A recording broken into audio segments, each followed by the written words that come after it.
오늘 우리에게 주시는 생명의 말씀은 사도행전 3장 1절에서 10절 말씀입니다.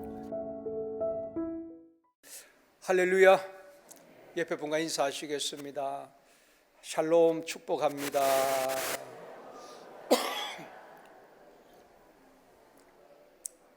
다시 한번요. 샬롬 평안하세요.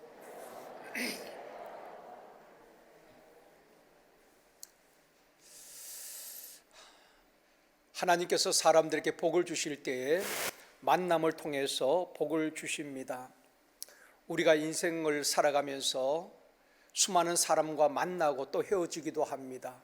어떤 사람을 만나느냐 하는 것이 굉장히 중요하지요. 믿음 좋은 부모를 만나고 현숙한 아내를 만나고 좋은 친구를 만나는 것이 복입니다. 가정에도 좋은 며느리가 들어오고 좋은 사위가 들어오는 것 복이지요. 직장에도 성실하고 정직한 직원이 들어오는 것 복입니다. 그런가 하면은 사람을 잘못 만나면은 사는 것이 힘들고 인생이 불행해지게 되는 것입니다. 사기꾼을 만나면 사기를 당하게 되어지고 물질적 손해를 보게 되겠지요. 강도를 만나면 돈 빼앗기고 생명 잃기도 하는 것입니다. 이처럼 만남이 중요한데 우리는 좋은 만남을 위하여서 또 기도해야 하는 것입니다. 이 시간 우리 모두에게 하나님께서 좋은 만남의 복을 주시기를 주님의 이름으로 축원합니다. 오늘 이 시간에는 예수 그리스도 이름의 권세라는 제목으로 말씀을 드리려고 합니다. 첫 번째로 기도의 사람 베드로와 요한을 오늘 본문에서 만나게 됩니다. 베드로와 요한은 성령 충만한 사람이었고 기도하는 사람이었습니다. 오늘 본문 1절 말씀 같이 읽겠습니다. 제9시 기도 시간에 베드로와 요한이 성전에 올라갈새. 제9시 기도 시간에 베드로와 요한이 성전에 올라가게 되는 것입니다. 유대인들은 하루 3번 정해진 기도 시간이 있습니다. 다니엘도 하루 3번씩 정한 시간에 예루살렘을 향하여 창문을 열고 기도했지 않습니까? 유대인들은 제3시, 제6시, 제9시 하루 3번 기도 시간이 정해져 있는데 제9시 기도 시간에 베드로와 요한이 성전에 올라가게 되는 것입니다. 제9시는 우리나라 시간으로 오후 3시에 해당하는 것입니다. 여러분에게 정해진 기도 시간이 있습니까? 많은 성도들이 기도에 대해서 부담을 느끼고 있습니다. 기도하면 응답 받는 줄 알면서도 기도하기가 쉽지 않다는 것입니다. 그런데 기도하는 그 시간이 가장 기쁘고 즐겁다고 고백한 분이 있습니다. 찬송 364장을 작시한 월포드란 사람인데 이분은 기도하는 그 시간이 내 삶 속에 가장 기쁘고 즐거운 시간이라고 고백을 하고 있습니다. 우리 찬양 같이 한번 불러볼까요? 1절만요.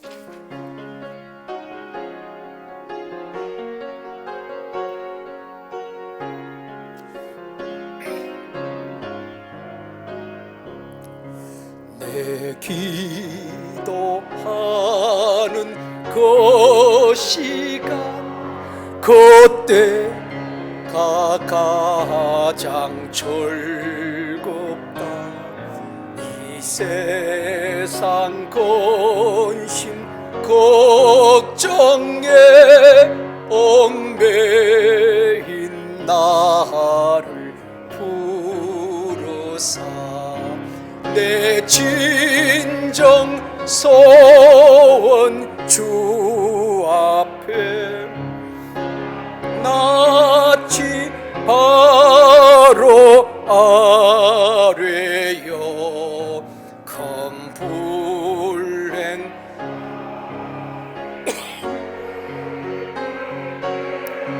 나 위로 받게 하시네. 윌포드란 시인이 선 시에다 곡을 붙인 곡인데 가사를 보면 내 기도하는 그 시간 그때가 가장 즐겁다. 내 기도하는 그 시간 내게는 가장 귀하다. 그런 내용입니다.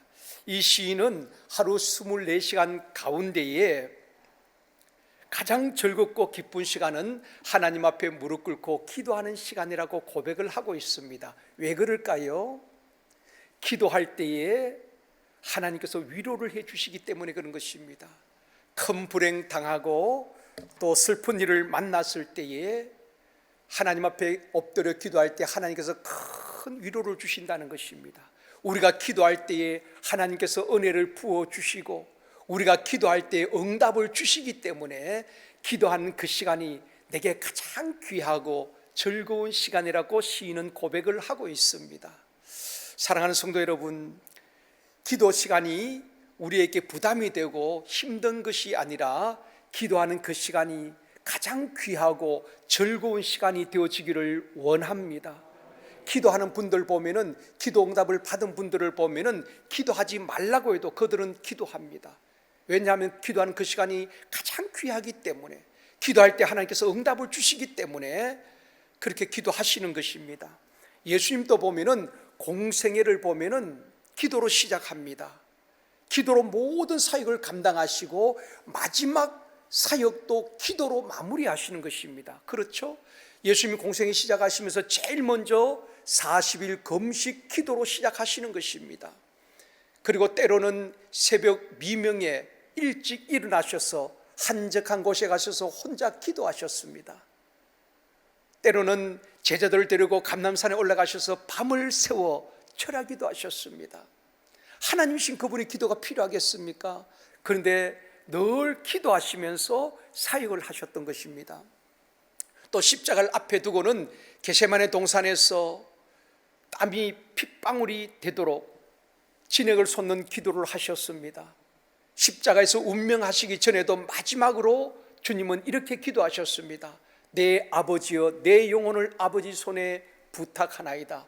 기도로 마무리하셨습니다. 이처럼 우리 주님은 기도로 공생애를 시작하셨고, 기도로 사역을 하셨고, 기도로 십자가의 구원을 완성하신 것입니다.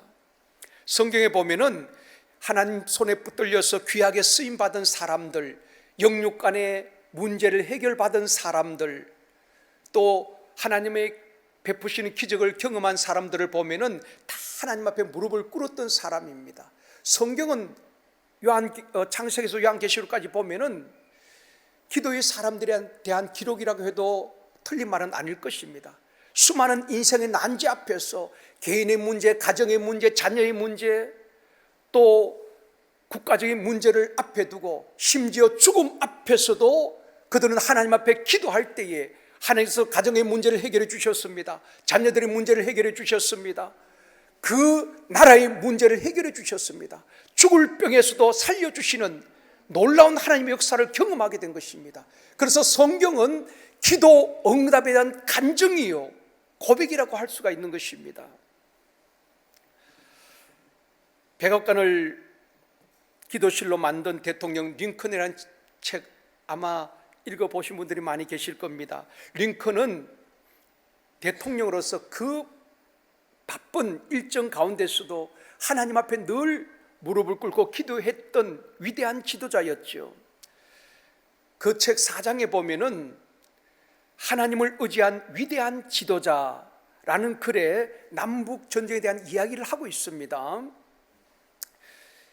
링컨 대통령은 북군 대통령이었죠. 남군과 계속 싸우면서 북군이 계속 패하게 되는 것입니다. 그런 가운데 캐티즈버그 전투에서 패하게 되어지면은 북군은 다시 재기할 수 없는 그런 상황이었습니다. 그럴 때에 1863년 7월 1일 캐티즈버그 전투를 앞두고 링컨은 하나님 앞에 무릎을 꿇고 기도하는 것입니다. 기도실에서 이렇게 기도합니다. 하나님, 우리 북군에게 승리를 주시면은 평생 하나님을 위하여서 내 일생을 하나님께 드리겠습니다. 서원하며 기도하는 것입니다. 처절하게 하나님 앞에 기도하는데 링컨의 기도는 응답되었고 북군이 승리하게 되는 것입니다. 캐티즈버그 전투가 그 전체 전쟁의 판도를 바꿔놓은 것입니다. 결국 북군이 최종 승리를 하게 되어지고, 링컨은 당시 400만 명이 넘는 흑인 노예들을 자유케 하는 위대한 일을 하게 되는 것입니다. 사랑하는 성도 여러분, 기도하는 한 사람이 얼마나 중요한지 모릅니다. 우리는 약합니다. 우리는 우리 인생의 문제를 해결할 능력이 없습니다. 그렇지만은 우리 인생의 난제 앞에 기도할 때에 하나님이 역사하면은 넘지 못할 일이 없는 줄 믿습니다. 문제는 우리는 염려와 근심은 많이 하지만 하나님 앞에 무릎 꿇지 않는다는 것입니다. 그러기에 문제는 여전히 남아있는 것입니다. 어떤 문제 앞에서도 하나님 앞에 무릎 꿇고 하나님의 도움을 구할 때에 하나님이 그 사건 속에, 그 문제 속에 개입되어 주면은 반드시 그 문제는 해결되어 줄 믿습니다. 기도하는 한 사람이 얼마나 중요한지 모릅니다. 성경에 보면은 기도하는 한 사람이 가정뿐 아니라 민족을 구원하기도 했지 않습니까? 에스더 같은 경우에는 유대인들이 멸절당할 위기에 있었습니다.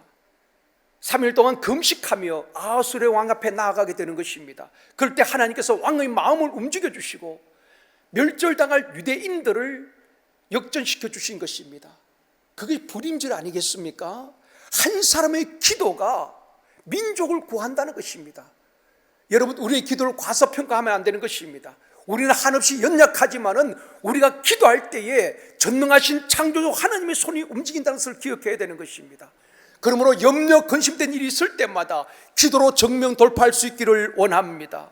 기도할 때 내 영이 살아나게 되어지고, 기도할 때에 새 힘을 얻게 되어지고, 기도할 때 가정이 살고, 기도할 때 자녀들이 살고, 기도할 때에 샘터가 살고, 기도할 때 교회가 다시 일어나게 되어질 줄 믿습니다. 한국교회 기도가 회복되어지면 소망이 있습니다. 기도할 때에 마귀에게 포로되고 눌린 자들이 자유함을 얻게 되어지고, 기도할 때 흉악의 결박들이 다 풀려지게 되고 승리하는 역사가 있게 되어질 줄 믿습니다. 기도는 대가 지불이 필요한 것입니다. 여러분, 귀한 것일수록 대가 지불이 필요하지 않습니까? 기도하려면 내 몸이 가야 되는 것입니다. 시간이 들여져야 되는 것입니다. 그러나 기도는 결코 헛되지 않을 줄 믿습니다. 우리 모두 기도가 회복되어지고, 저와 여러분의 기도가 무능한 기도가 아니라 역사하는 힘이 있는 오인의 강구가 되어지기를 주님의 이름으로 축원합니다. 두 번째로, 안전뱅이 인생의 특징입니다. 베드로와 요한이 성전에 기도하러 가다가 안전뱅이를 만나게 되는 것입니다. 어떤 사람을 만나느냐 하는 것이 참 중요하지요. 이 안전뱅이가 기도의 사람 베드로와 요한을 만남으로 그의 운명이 바뀌어지게 되는 것입니다. 본문 2절 말씀입니다. 같이 읽습니다. 나면서 못 걷게 된 이를 사람들이 메고 오니 이는 성전에 들어가는 사람들에게 구걸하기 위하여 날마다 미문이라는 성전문에 두는 자라. 나면서 못 걷게 된 사람입니다. 그 뒷부분에 보면은 이 사람의 나이가 40여 세나 되었다고 말하고 있습니다. 그러니까 태어나서 40여 년 동안 한 번도 일어나 본 적도 없고 자기 발로 걸어본 적도 없는, 태어날 때부터 불행을 안고 태어난 사람이지요. 또한 자기 스스로 할 수 있는 것이 아무것도 없습니다. 사람들이 메어다가 성전 문 앞에 두면은 기도하러 올라가는 사람, 내려오는 사람들에게 구걸하는 인생을 살았던 사람입니다. 참으로 불행한 사람이지요. 이 사람은 태어날 때부터 불행을 안고 태어났고, 그 누군가의 도움이 없이는 살아갈 수가 없고, 가진 재물이라도 있으면 좋은데 아무것도 없기에 사람들에게 구걸하는 인생을 살아가는, 행복과는 거리가 먼 비참한 인생을 살았던 사람입니다. 그러나 누구도 인생은 하나님은 역전시켜 주실 수 있는 것입니다. 중요한 것은 육신의 안전뱅이도 불행하지만은 더 불행한 것은 영적 안전뱅이가 있다는 것입니다. 자기 스스로 아무것도 할 수 없는 것입니다. 그 누군가의 도움이 없이는 신앙생활이 힘든 분들이 있습니다. 어쩌면 영적 안전뱅이일 수도 있는 것입니다. 아이들이 보면은 태어나면은 1년쯤 지나면은 일어납니다. 걷기도 합니다. 또 말을 배웁니다. 아이들이 자라는 모습을 보면서 부모에게 또 가족들에게 얼마나 큰 기쁨을 줍니까? 그런데 아이가 태어난 지 1년이 지나도 2년이 지나도 3년이 지나도 일어나지 못하고 걷지 못한다면 그때부터는 그 아이가 그 가정의 근심이 될 것입니다. 영적으로도 마찬가지입니다.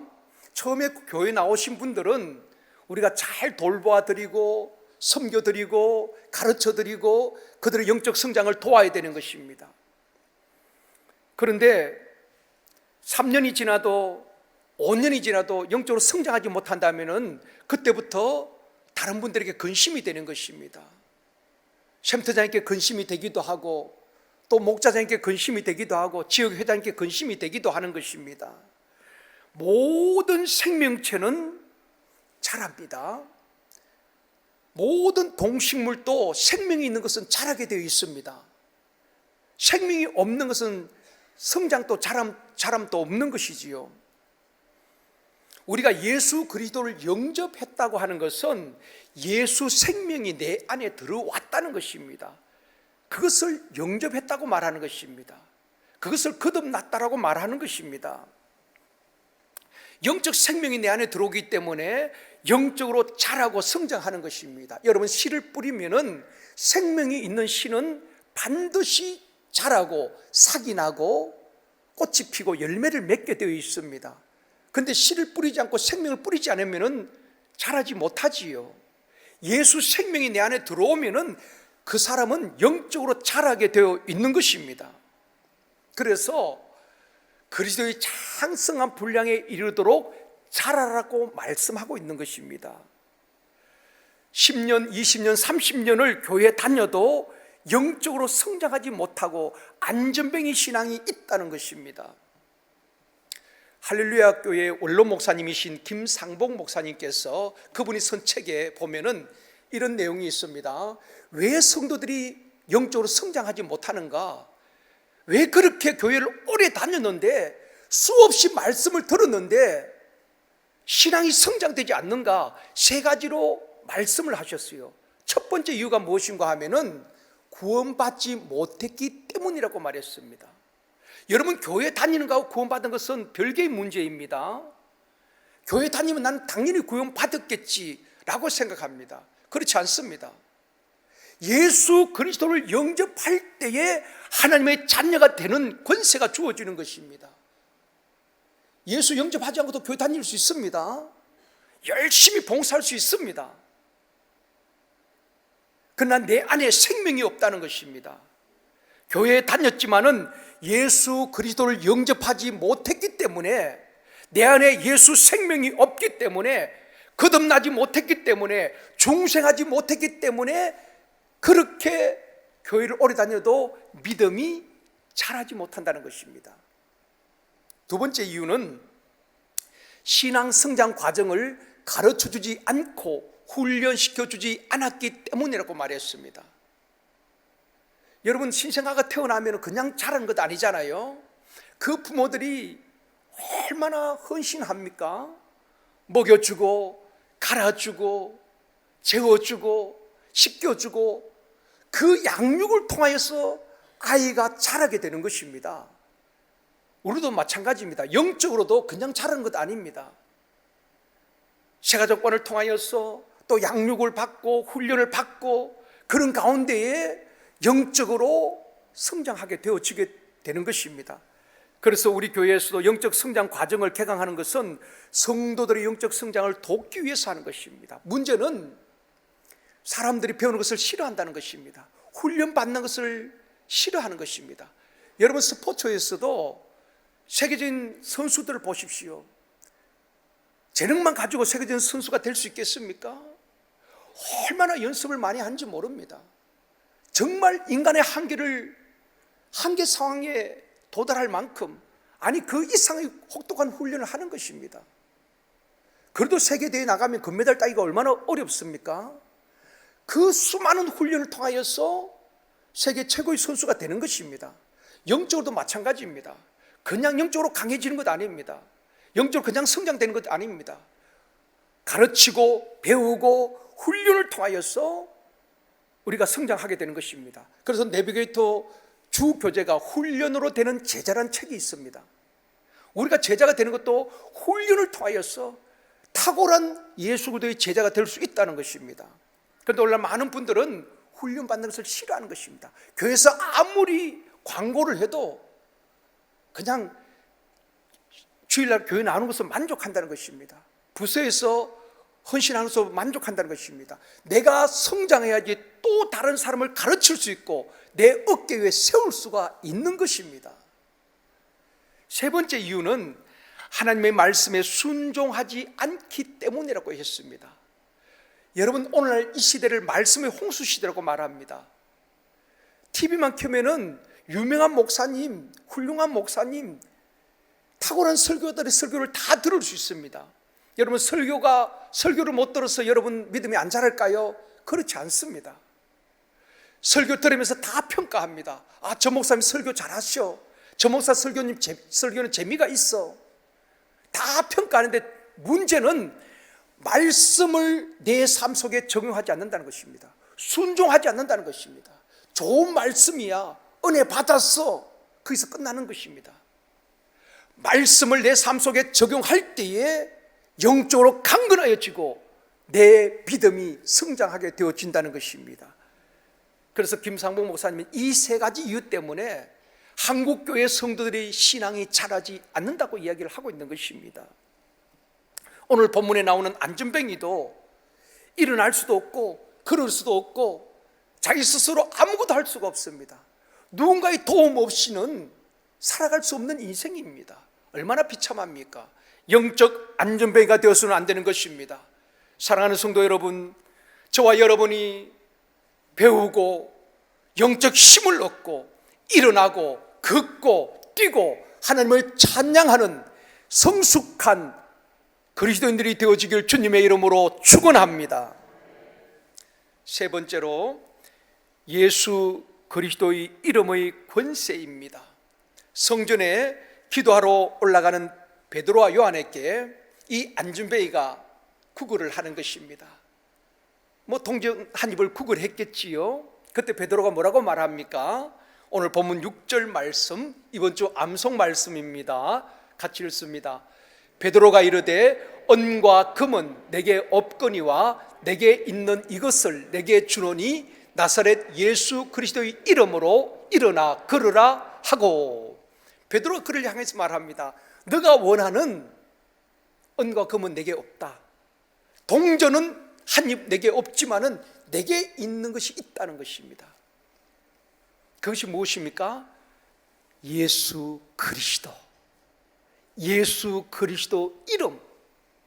그것이 베드로와 요한에게 있었던 것입니다. 여러분, 교회가 세상에 무엇을 주어야 되겠습니까? 교회가 세상에 줄 수 있는 것은 빵이 아닙니다. 돈이 아닙니다. 그것은 한계가 있지요. 세상 밖에 있는 사람들이 훨씬 더 부유한 사람들 많이 있습니다. 교회가 세상에 줄 수 있는 것은 복음인 줄 믿습니다. 베드로에게 은과 금은 없었지만 그에게 있었던 것은 복음입니다. 예수 그리스도란 말입니다. 그 복음을 전할 때에, 예수 그리스도 이름으로 선포할 때에 이 안전뱅이 운명이 바뀌어지는 것입니다. 여러분, 돈으로 사람이 변화됩니까?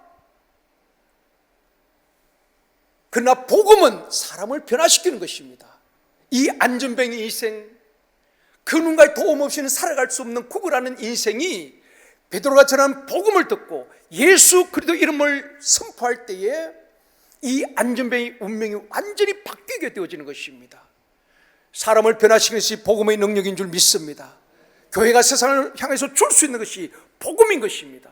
복음이 희망인 것입니다. 베드로가 예수 그리스도의 이름으로 일어나 걸으라 선포할 때에 7절 말씀입니다. 같이 읽습니다. 오른손을 잡아 일으키니 발과 발목이 곧 힘을 얻고, 예수 그리스도의 이름이 발과 발목에 힘을 준 것입니다. 시편 18편 1절에 다윗도 이렇게 고백합니다. 같이 읽습니다. 나의 힘이신 여호와여, 내가 주를 사랑하나이다. 나의 힘이신 여호와여. 다윗은 나의 왕권을 힘으로 삼습니다. 우리의 군사력이 나의 힘이 됩니다. 그렇게 말하지 않습니다. 나의 힘은 여호와시라. 나의 힘이 되신 여호와여, 내가 주를 사랑하나이다. 이것이 다윗의 고백인 것입니다. 사랑하는 성도 여러분, 세상 살기가 힘들고 때로는 포기해버리고 싶을지라도 우리에게 힘 주시고 다시 일어나게 하시고 걷게 하시고 뛰게 하시는 주님 손잡고 다시 일어날 수 있기를 원합니다. 절망은 불신앙입니다. 어떤 경우에도 주님 손잡고 일어날 수 있습니다. 1940년대에 에드먼드 힐러리라는 산악인이 있었습니다. 이분은 뉴질랜드 청년이지요. 세계 최고봉 에베레스트산을 최초로 정복한 사람인데 처음부터 정복한 것은 아닙니다. 처음에 도전을 했다가 실패를 합니다. 하산을 하면서 이 힐러리가 이런 유명한 말을 남겼어요. 산아, 너는 잘하지 못한다. 그러나 나는 자라날 것이다. 내 기술도, 내 힘도, 내 경험도, 내 장비도 자라날 것이다. 나는 다시 돌아올 것이다. 그리고 반드시 너를 정복할 것이다. 첫 번째 실패하고 하산하면서 산을 향해서 그렇게 말하는 것입니다. 산아, 너는 잘하지 못한다. 그렇죠? 산은 늘 그대로 있습니다. 더 잘하지 못합니다. 더 높아질 수가 없습니다. 그러나 나는 잘할 것이다.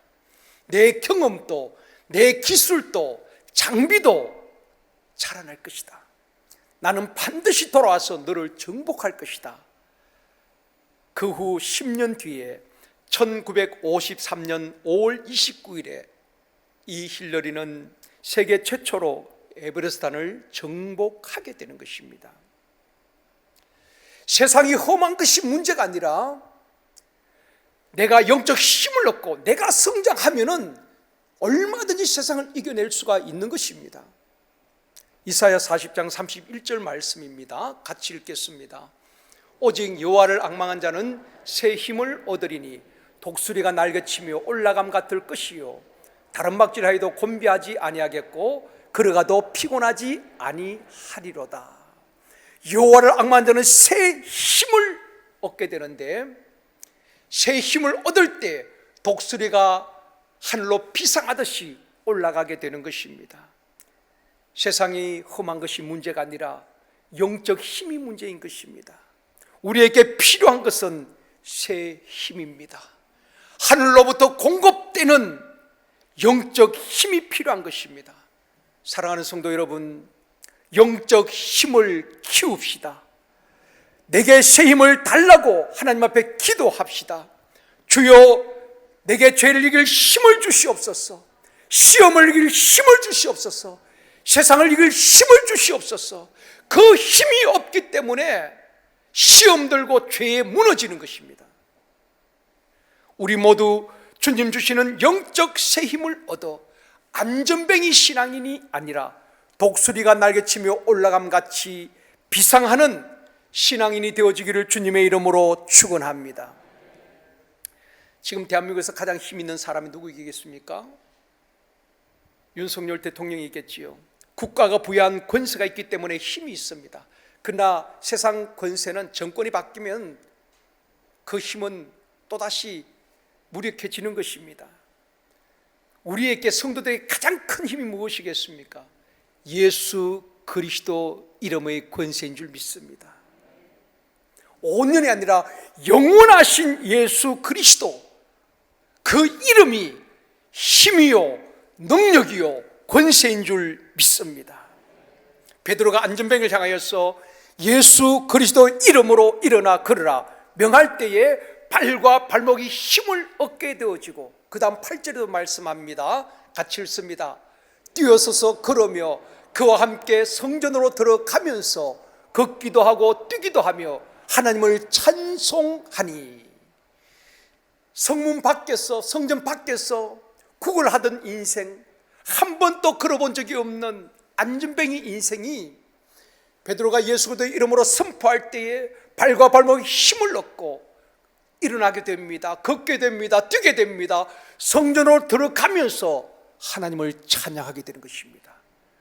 그의 운명이 완전히 바뀌게 된 것입니다. 이것이 복음의 능력인 줄 믿습니다. 세상 권세로 사람을 변화시키는 것이 아닙니다. 세상 물질로 사람을 변화시킬 수 있는 것이 아닙니다. 복음이 우리 인생을 완전히 변화시킬 수 있는 능력이 있는 것입니다. 예수 그리스도의 이름이 발과 발목에 힘을 주었고, 예수 그리스도의 이름이 안전뱅이를 일어나게 했고, 예수 그리스도의 이름이 걷게 하고 뛰게 하고, 예수 그리스도의 이름이 성전으로 뛰어가면서 하나님을 찬양하는 인생으로 바꾸어 놓은 것입니다. 이것이 복음의 능력인 줄 믿습니다. 이것이 교회가 세상을 향해서 주어야 될 가장 귀한 그 이름 예수 그리스도 복음인 것입니다. 어떤 유명한 작가 집에 불이 났습니다. 이 작가는 화재 현장에서 자기에게 가장 소중한 것이 무엇인지를 깨달았다고 말했습니다. 불이 난 현장에서 세 가지가 딱 떠오르더랍니다. 나가야 되는데 가장 소중하게 여겼던 세 가지가 떠오르는데, 하나는 장롱 속에 있는 돈이 생각이 났고, 또 하나는 심려를 기울여서 선 원고, 소설 원고가 생각이 나고, 세 번째는 2층에 잠자고 있는 아들이 생각이 난 것입니다. 다 중요하지요. 돈이 중요하잖아요. 또 작가가 심려를 기울여서 선 원고가 얼마나 귀합니까? 그런데 이 작가가 뭘 가지고 나왔겠습니까? 주저하지 아니하고, 다 귀하지만은 2층으로 올라가서 아들을 안고 그 불길을 빠져나오게 되는 것입니다. 왜 그럴까요? 생명처럼 귀한 것이 없는 것입니다. 돈보다도, 심려를 기울여 선 원고보다도 더 중요한 것은 생명이기 때문에 그런 것입니다. 그때에 정말 가장 귀한 것이 뭔가를 알았다. 여러분, 우리에게 가장 귀한 것이 무엇일까요? 찬송가 94장에 보면은 주 예수보다 더 귀한 것은 없네. 이 세상 부귀와 바꿀 수 없고, 이 세상 명예와도 바꿀 수 없고, 이 세상 행복과도 바꿀 수 없다는 찬송을 우리가 하고 있습니다. 저는 이 찬송 정말 부담스럽습니다. 이 찬송을 자신 있게 부를 자신이 없습니다. 여러분, 정말 예수 그리스도가 가장 귀한 분입니까? 이 세상 명예와 권세와 물질과 행복보다도 예수 그리스도가 진짜 귀합니까? 저는 자신 있게 고백할 수가 없어요. 내 속을 보면은 예수보다 더 귀한 것이 너무 많아요. 자식들도 귀하고, 주님 사랑한다고 말하면서도 주님보다 더 사랑한 것들이 너무 많더라고요. 그래서 이 찬송이 너무 부담스럽습니다. 그러나 그렇다고 포기할 필요는 없습니다. 정말 예수 그리스도의 장성한 분량에 이르도록, 주님이 전부이도록, 주님이 한 분만으로 충분하다고 고백할 수 있을 정도로 내 믿음이 그리스도의 장성한 분량에 이르도록 성장하고 또 성장해야 하는 것입니다. 그런 경지에 이르는 것이 또 목표이기도 한 것입니다. 바울은 그 경지에 이르렀죠. 그래서 바울은 이렇게 고백합니다. 예수 그리스도를 소유한 사람은 아무것도 없는 자 같으나 모든 것을 가진 자로다. 보배를 질그릇에 담았다고 그렇게 표현을 하고 있습니다. 예수 그리스도를 모시고 사는 사람은 아무것도 없는 자 같으나, 내 이름으로 된 집도 없고 자동차가 없다 할지라도 모든 것을 가진 자라고 말하고 있습니다. 왜 그럴까요? 예수 그리스도 안에 구원이 있습니다. 예수 그리스도 안에 생명이 있습니다. 예수 그리스도 안에 영생이 있습니다. 예수 그리스도 안에 치유함이 있습니다. 예수 그리스도 안에 부요함이 있기 때문에 그런 것입니다. 우리가 세상 모든 것을 가져도 예수를 잃어버리면 다 잃어버린 것입니다. 그러나 세상 것 좀 부족할 수 있지요. 그러나 예수 그리스도를 내 마음 주인으로 모신다면 저와 여러분은 모든 것을 소유한 분인 줄 믿습니다. 그분이 뭐가 부족합니까? 주시가 많으면 우리에게 물질을 안 주시겠습니까? 건강을 안 주시겠습니까? 생명을 안 주시겠습니까? 저와 여러분, 예수 그리스도가 가장 귀한 분이 되어지기를 원합니다. 예수님 한 분만으로 충분합니다. 고백할 수 있는, 그래도 장성한 분량에 이르도록 성장할 수 있기를 원합니다. 영국 브랜드 평가기관에서 해마다 가장 브랜드 가치가 높은 기업을 선정해서 발표를 합니다. 올해도 2023년 글로벌 500대 브랜드를 발표했는데 브랜드 가치 1위가 아마존이었습니다. 작년까지 애플이었죠. 그런데 3년 만에 아마존이 다시 브랜드 가치 1위로 재탈환을 했습니다. 이 아마존의 브랜드 가치가 2,992억 8천 달러입니다. 한국 돈으로 374조 8,780억 원입니다. 2위가 애플이고 3위가 구글이고 6위가 우리 대한민국 삼성입니다. 대단하지요. 그러나 저는 최고의 브랜드, 최고의 가치는 예수 그리스도라고 생각합니다. 왜냐하면 이 아마존이 브랜드 가치 1위지만은 그 많은 돈으로 생명을 살 수가 없습니다. 그렇죠? 그러나 우리 예수 그리스도 주님은 생명을 구원할 뿐 아니라 어떤 병도 고치고 영혼을 살리기 때문에 가장 가치 있는 그 이름 예수 그리스도가 아니겠습니까?